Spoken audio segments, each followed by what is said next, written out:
Hello guys. അപ്പം ഈ ഒരു കട കാണുമ്പം നമ്മൾ കൊല്ലംകാർക്ക് ഏകദേശം ഒരു പിടിയിട്ട് കാണും എവിടാന്നല്ലേ. അപ്പം താഴെ കാണുന്ന ഡോമിനോസിലല്ല, തൊട്ടു മേളിലുള്ള മദ്രാസി ബിരിയാണി. അപ്പം തമിഴ്നാടൻ ബിരിയാണി കഴിക്കാൻ കൊല്ലത്തുള്ളവർക്ക് ആഗ്രഹം ഉണ്ടെങ്കിൽ നേരെ പോകേണ്ടത് നമ്മുടെ കൊല്ലത്ത് പോളയത്തോടുള്ള മദ്രാസി ബിരിയാണിയിലാണ്.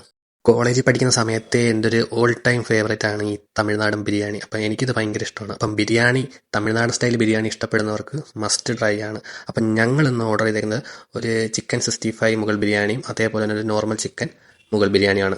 അപ്പം ഒരുപാട് നല്ല രീതിയിൽ അവർ ആംബിയൻസും അത്യാവശ്യം നല്ല രീതിയിൽ സീറ്റിംഗ് ഒക്കെ ഉള്ള ഒരു കടയാണ്. ഞങ്ങൾ നേരത്തെ വന്നുകൊണ്ടാണ് ആൾ കുറവ്. അപ്പം ഇതുവരെ ഇവിടുന്ന് ട്രൈ ചെയ്യാത്തവരുണ്ടെങ്കിൽ മസ്റ്റ് ട്രൈ ആണ്, ചെയ്തോളൂ. അപ്പം ചിക്കൻ 65 പോലെ നമുക്ക് ഒരു 6 പീസ് ചിക്കൻ കാണും ഫ്രൈ ചെയ്തത്. അതിൻ്റെ കൂടെ അവരെ സ്പെഷ്യൽ മസാലയൊക്കെ ഇട്ട മുഗൾ ബിരിയാണിയും അതേപോലെ മറ്റേ നമ്മുടെ സാധാ നോർമൽ ചിക്കൻ ബിരിയാണിയിലാണെങ്കിൽ ഒരു 3 പീസ് ചിക്കനും കാണും. അതേപോലെ സ്പെഷ്യൽ റൈസും മസാല കൂട്ടും എല്ലാം കൂടെ ഉള്ളതാണ്. അപ്പം ഇതുവരെ കഴിക്കാത്തവരുണ്ടെങ്കിൽ കഴിച്ചോ, അടിപൊളി ടേസ്റ്റാണ്. അതെ, എൻ്റെ ഫേവറേറ്റ് ആണ്. ഞാൻ പാത്രമൊക്കെ ക്ലീൻ ആക്കിയിട്ടുണ്ട്. അപ്പം ഇതുവരെ കഴിക്കാത്തവരുണ്ടെങ്കിൽ ട്രൈ ചെയ്തോളൂ. പുതിയ വീഡിയോ നമുക്ക് വീണ്ടും കാണും വരെ ടാറ്റാ.